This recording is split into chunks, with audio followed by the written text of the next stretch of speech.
Bismillahirrahmanirrahim. Assalamualaikum warahmatullahi wabarakatuh. Perkenalkan, saya Muhammad Ilham. Saya di sini bertugas sebagai MC sekaligus anggota kelompok dari kelompok 1. Baik, di sini kelompok 1 akan mempresentasikan hasil kerja kelompoknya di mata kuliah media dan sumber pembelajaran sekolah dasar yang diampu oleh dosen Bapak Acep Roni Hamdani MPD, yang berjudul tentang lingkungan sebagai media dan sumber dalam proses pembelajaran. Untuk anggotanya sendiri terdiri dari Fani Ramasari Putri NPM 20 50 60 176, kemudian ada Fitri Pujawati NPM 20 50 60 190, kemudian ada Zahra Fadila NPM 20 50 60 200, terus ada Fatin NPM 20 50 60 193, kemudian ada saya sendiri yang terakhir Muhammad Ilham NPM 20 50 60 209. Baik, langsung saja ke pembahasannya, pengertian. Jadi di sini ada pengertian lingkungan sebagai media pembelajaran. Nah, menurut Kamus Besar Bahasa Indonesia KBBI, lingkungan diartikan sebagai bulatan yang melingkungi atau melingkari dalam Kamus Bahasa Indonesia tahun 2008. Nah, pengertian lainnya juga yaitu ada juga yang kayak sekalian yang terlingkung di suatu daerah. Nah, dalam Kamus Bahasa Inggris juga ada peristilahan lingkungan ini cukup beragam. Di antaranya itu adalah kayak istilah kayak circle, area, surrounding, sphere, domain, range, dan environment, yang artinya itu hampir sama gitu, semuanya itu keterkaitannya sama. Terus berkaitan dengan keadaan juga atau segala sesuatu yang ada di sekitarnya gitu, yang di sekelilingnya.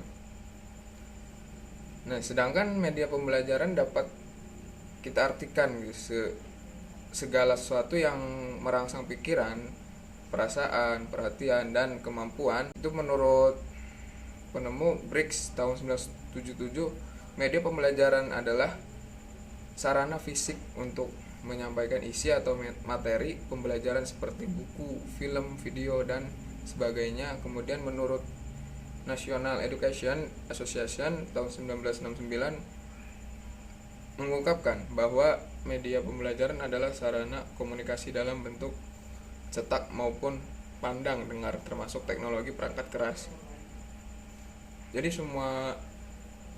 Jadi dapat diartikan lagi di sini, lingkungan juga bisa kita ambil sebagai media pembelajaran, maupun itu dari teknologi, maupun dari itu lingkungan, mau dari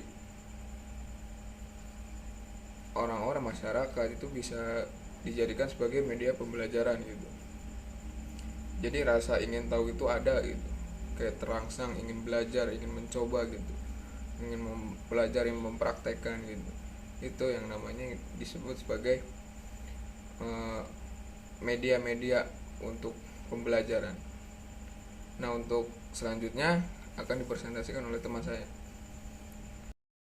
B. Fungsi media pembelajaran. Fungsi media pembelajaran terbagi menjadi 3, yaitu fungsi atensi, fungsi afektif, dan fungsi kompensatoris.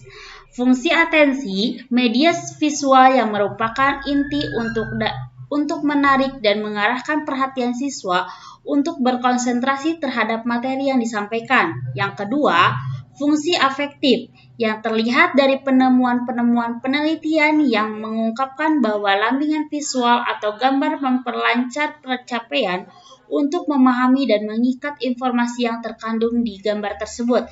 Yang ketiga, fungsi kompensatoris, memberikan pemahaman teks bagi siswa yang lemah dalam membaca untuk mengorganisasikan.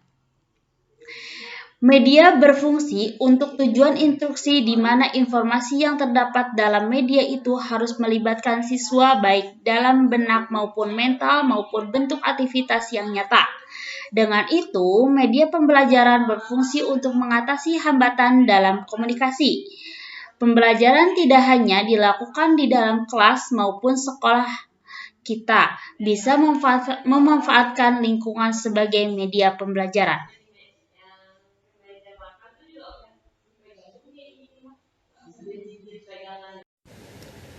Selanjutnya, C. Jenis lingkungan untuk media pembelajaran. Yang pertama, lingkungan biotik, yaitu lingkungan hidup yang terdiri dari makhluk hidup, contohnya hewan, tumbuhan, dan manusia. Yang kedua, lingkungan abiotik adalah lingkungan yang terdiri dari benda mati yang bisa mempengaruhi dalam kehidupan manusia, contohnya tanah, air, udara, dan sinar matahari. Dari keduanya, ada perbedaan antara lingkungan biotik dan lingkungan abiotik. Yang ketiga, lingkungan biotik mengacu pada hal yang hidup, sedangkan abiotik mengacu pada hal yang mati. Sebuah ekosistem kadang didefinisikan sebagai komunitas organisme yang hidup di daerah tersebut. Selanjutnya, D. Lingkungan sebagai media pembelajaran. Memanfaatkan lingkungan sebagai media pembelajaran tidaklah mudah. Pertama, kita harus 1. Mempersiapkan materi, 2. Menentukan lingkungan yang akan digunakan untuk belajar, 3. Memberi arahan dan bimbingan selama proses belajar. Baik, di sini saya akan melanjutkan presentasi dari teman saya. Mengapa lingkungan dianggap sebagai sumber belajar? Karena belajar tidak hanya menggunakan buku saja, kita juga bisa memanfaatkan lingkungan sebagai sumber pembelajaran. Lingkungan belajar itu tempat yang berfungsi sebagai lapangan terlaksananya suatu pembelajaran. Pentingnya lingkungan sebagai sumber belajar, memberikan pengalaman, memberikan pengetahuan, dan memberikan kesadaran apa yang telah dilakukan orang-orang yang tidak bertanggung jawab atas perbuatannya yang menyebabkan rusaknya lingkungan. Mengetahui pentingnya lingkungan sebagai kehidupan kita.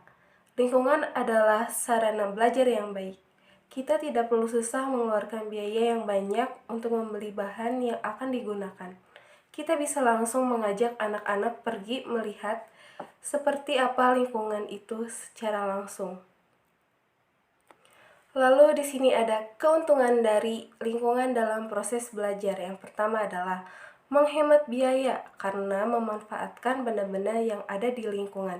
Yang kedua, kegiatan belajar lebih menarik dan tidak membosankan dibandingkan duduk di kelas selama berjam-jam, sehingga motivasi belajar siswa akan lebih tinggi.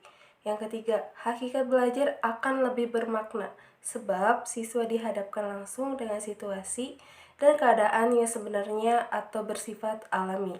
Yang keempat, bahan-bahan yang dipelajari lebih kaya serta lebih faktual karena lingkungan yang dipelajari sangat beraneka ragam seperti lingkungan sosial, lingkungan alam, lingkungan buatan, dan lain-lain.